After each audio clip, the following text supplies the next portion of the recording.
Defense Secretary Pete Hegseth declared that the U.S. is prepared to go to war with China, hours after alarming threats from Beijing in response to President Trump's stiff new tariffs.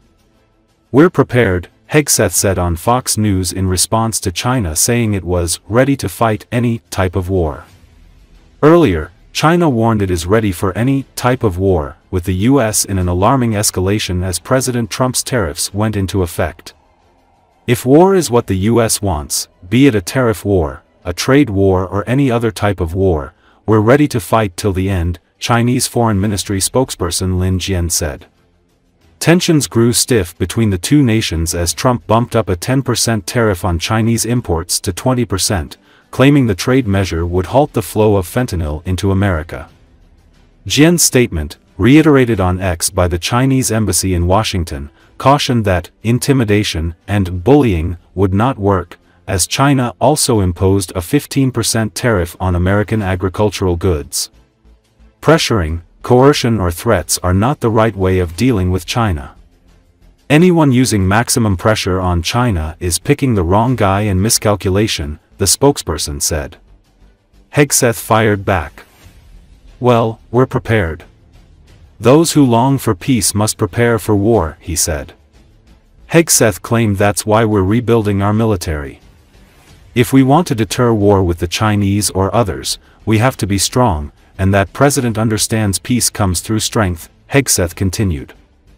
While the two countries have rapidly escalated a trade war and war of words, Hegseth argued that Trump has a great relationship with Chinese President Xi Jinping. He said where the two countries can cooperate, they will, and the president is seeking peace and opportunities. "But my job as the Secretary of Defense is to make sure we're ready. We need the defense spending, the capabilities, the weapons, and the posture in the Indo-Pacific, which is something we're very much focused on," Hegseth said.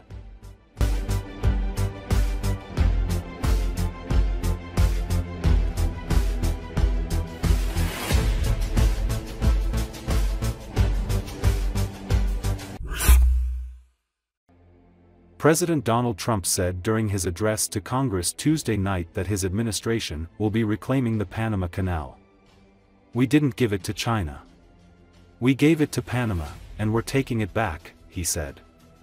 On Tuesday, a Hong Kong-based conglomerate agreed to sell its controlling stake in a subsidiary that operates ports near the Panama Canal to a consortium including BlackRock Incorporated, effectively putting the ports under American control after Trump alleged Chinese interference with the operations of the critical shipping lane. The deal will give the BlackRock consortium control over 43 ports in 23 countries, including the ports of Balboa and Cristobal, located at either end of the Panama Canal. Other ports are in Mexico, the Netherlands, Egypt, Australia, Pakistan and elsewhere. The transaction, which must be approved by Panama's government, does not include any interest in a trust that operates ports in Hong Kong, Shenzhen and South China, or any other ports in China. Trump and his supporters have also complained about the fees that ships are charged to use the waterway and alleged that China has been operating the canal, an assertion denied by Panama's government. U.S. Secretary of State Marco Rubio visited Panama in early February and told President José Raúl Mulino that Panama had to reduce Chinese influence over the canal or face potential retaliation from the United States. Mulino rejected the idea that China had any control over canal operations. Panama quit China's Belt and Road Initiative following Rubio's visit, drawing condemnation from Beijing. But while much attention was focused on Trump's threat to retake control of the canal, his administration trained its sights on Hutchison Ports, the Hong Kong-based consortium that manages the port's key ports at either end of the canal. During his speech, Trump also said that the U.S. needs Greenland for national and international security, and we're working with everybody involved to try and get it, he said.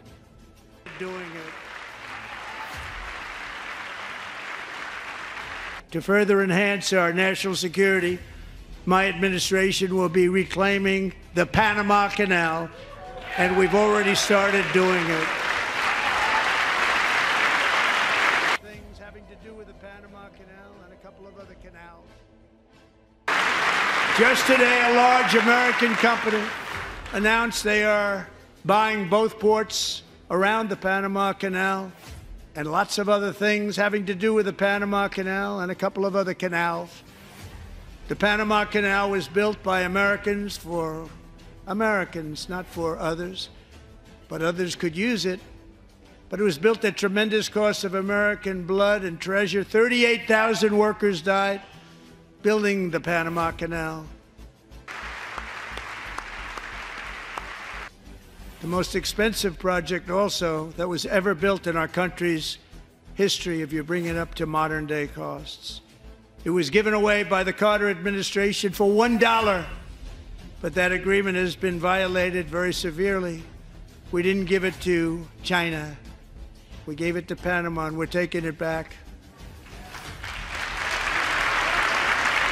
The Panama Canal was built by Americans for Americans, not for others. And we have Marco Rubio in charge. Good luck, Marco. Now, we know who to blame if anything goes wrong.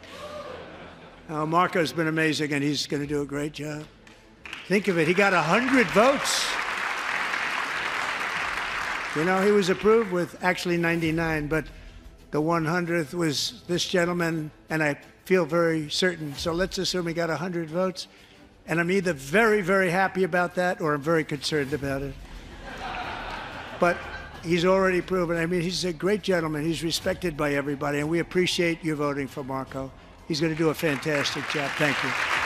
Thank you. He's doing a great job. Great job. And I also have a message tonight for the incredible people of Greenland. We strongly support your right to determine your own future.